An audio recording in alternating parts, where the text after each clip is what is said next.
Our motto in Williams is always that reality is boring. Nobody wants to pay for reality. We take everything beyond reality to the point where it's, you know, the only way to do this is through our video game. It's the perfect blending of everything. I mean, the game is fun to play. It's got good graphics, and it's got a decent backstory to it. It's easy to come up with the ideas. You know, anybody can come up with ideas for games and stuff, but it's to actually convert something from an idea in your head into reality, into something that is a sellable product. That's where the challenge is.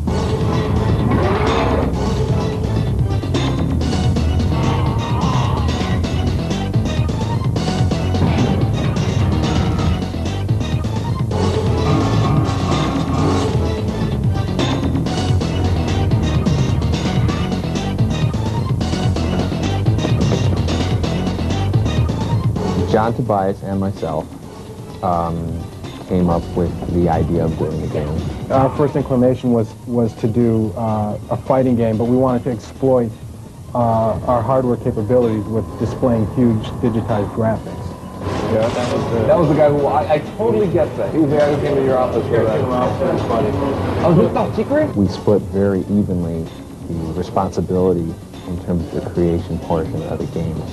John comes up with the characters, their costumes, their look, the story behind them, and essentially the whole mythos behind the game. There's comfort in knowing that the other person is doing their job beyond your expectations. The good thing about working with that is you can hand them some artwork, and you'll see it in the game pretty quickly.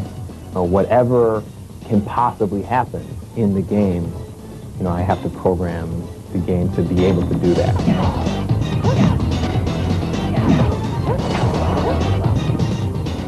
Cantaloupes are an interesting fruit. They didn't quite provide the proper resonance. I had a lot more success with honeydew and cassava.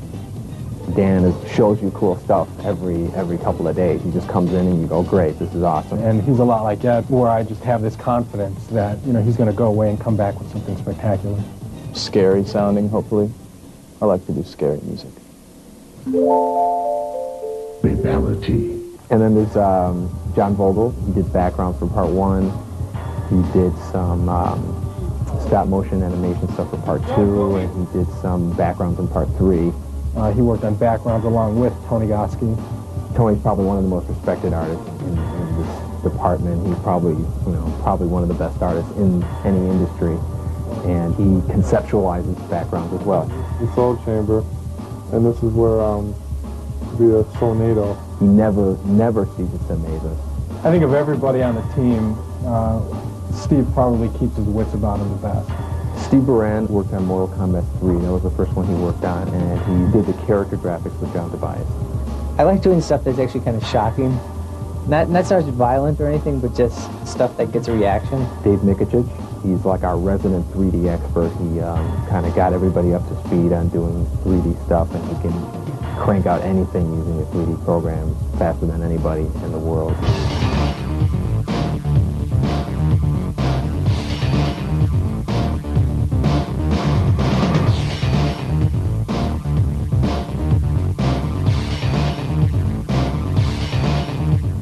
People don't realize that there is a lot of work done in the actual characters and their costumes. I've never asked John for a character that looks like something. He shows me something and says, what do you think of that? And I go, that's great. See, the inspiration, I think, for a lot of the characters comes from all over the place. I mean, They come from movies I've seen when I was a kid. They come from books I've read. I mean, everybody gets inspiration from somewhere. As with all the Mortal Kombat games, the characters are definitely the most interesting of any fighting game. Hey, get out of here, man. It's supposed to be in here. Well, let's see, a character would probably first start with me sitting down, staring at a blank wall for a little while, and then after a while, something will hit me and I'll just start sketching around different ideas. John will send the sketch to a costume designer. We went months and months not having names for these characters, and then we'd have these powwow sessions where everybody would kind of throw out names, and then, 95% of them, somebody would say a name, and then there'd be one of us, of the 5 or 6 of us, who would just, have a heart attack just because they hated it so much, and then we're like, okay, I guess that's a no.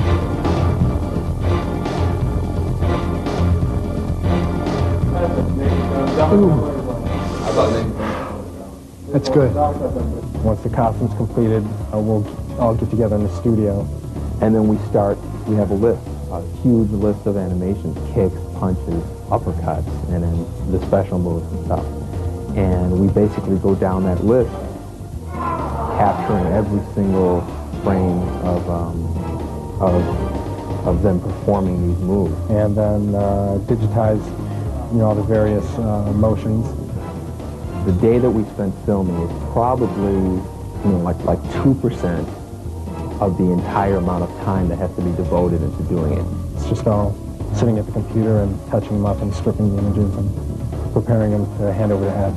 As you play the game, when you first start, the computer is very dumb. It'll just stand there, it'll let you beat it up, and then as you fight the second guy, it'll get a little smarter, and the third guy a little smarter, and it has to be progressive. It has to be something that's, a smooth increase in the difficulty, because if you play the game the first time and the computer kills you, you're not going to want to play it again.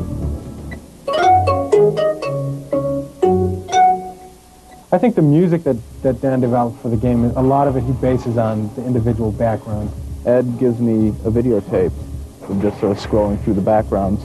I just look at that and try to get some idea about the kind of mood that we're trying to represent. Hi, I'm Kano. After a day of minion killing, there's nothing I like better than a cold can of Kano Cola.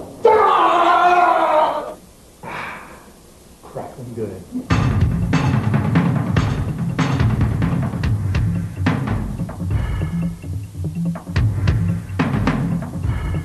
Fatalities, there was this feeling when you finished a match in Mortal Kombat where you sort of beat the other character and he's standing there, stunned, and then he just falls to his feet or you punch him or something like that. Fatality. We added the first few and it really made it seem like you really have now accomplished something. There was the rumor that there were animalities in number 2, in Mortal Kombat 2, but there weren't. And so we're going to put them in this one. Their basis was rumors started by the fans themselves, and we're just sort of playing on the popularity of the rumors. Animality.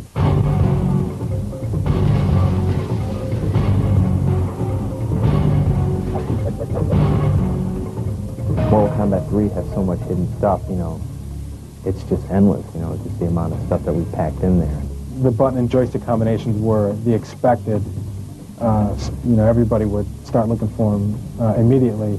And that's when I believe Ed came up with this whole sort of combination lock system. There's 6 little boxes, 3 of which are controlled by player 1, 3 of which are controlled by player 2. Try different combinations of those 6. There's a million possible combinations to see what can be unlocked in the game. There are codes hidden in the movie. There are codes hidden in our print ads. In the TV commercial for the home game, there are codes hidden in, background objects or, a wall or a fence or something like that.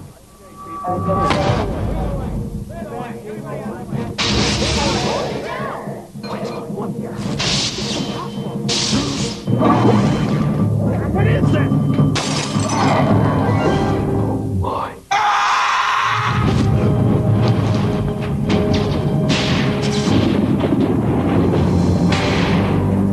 CD-ROM, which is coming out, has tons of codes, and also the home game contained codes. Maybe I should mention this. The Ultimate Comic Code? No, I don't know any codes. And between you and me, I really don't think anybody's going to be able to find that. Or will they? It's all an illusion. It's all an illusion.